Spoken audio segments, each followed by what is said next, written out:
Okay, we are going to now upload our panel that we just saved from the existing panel into the new panel after it's been installed.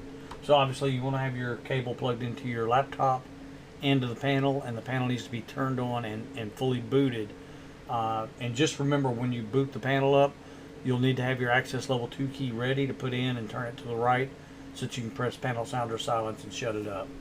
Now at this point, you may also want to leave the NAC circuit disconnected at the top of the panel where all your wires come in.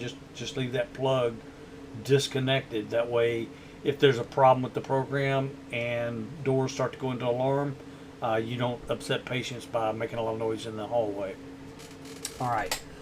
So first thing we'll do is open up our M-Loop. We want to just click blank FireNet project as normal. We do this because if you try to open programs up direct, sometimes it'll corrupt them and you lose the program, which would be very bad. So let's click OK. Click OK or save. Alright, now we want to open up our panel that or our program that we just downloaded and saved. So click File, go to Open Network Project. We do not need to save the current project, so just click No. Find the program we just downloaded, which in this case we named it Test Program with today's date on my end. Now on your end, you'll want to name it whatever the facility is.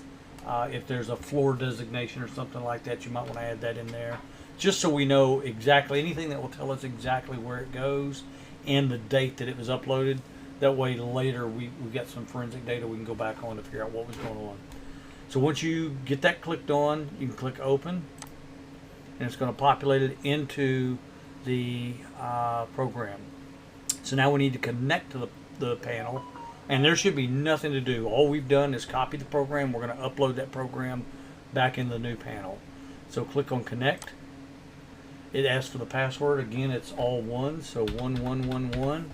Click Connect. Let it hook up, and like I said, have your access level 2 key ready. I leave it in the panel while I'm doing this because once it uploads and finishes, you may show troubles, and we want to be able to silence that panel quickly. So put it or click on the little box here. You want to set your direction to the panel. So that would be this little arrow to the right like it is, but let's click it anyway just to make sure, and you see nothing changed, so it is set up correctly. And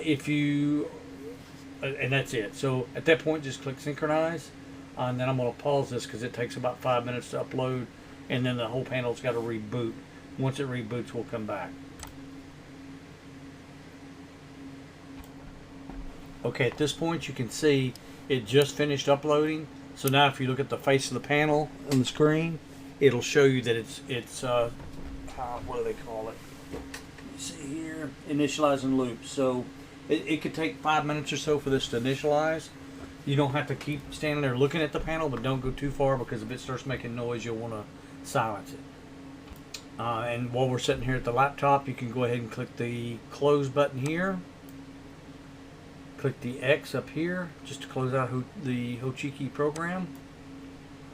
Do you want to save current program? No. We haven't made any changes, and we don't want to take a chance of corrupting the file. So click No. Also, after you first get this program downloaded, if you would, email that program to me. That way we've got a good copy that we can put on the P drive. Okay, at this point the panel has finished initializing, and it's making noise because the panel I've got has devices missing because I've not hooked up to anything. So just turn your access level key to the right, press panel sounder silence to shut it up. If there's no red lights on the panel, that means nothing is in alarm on the floor. So we only have trouble. So at this point, plug your NAC circuit back in and see if all your yellow lights go out. If you still have yellow lights on, then we'll want to look through the panel and see exactly what the problems are. And I will do another video in just a second on how to work with that with the panel itself.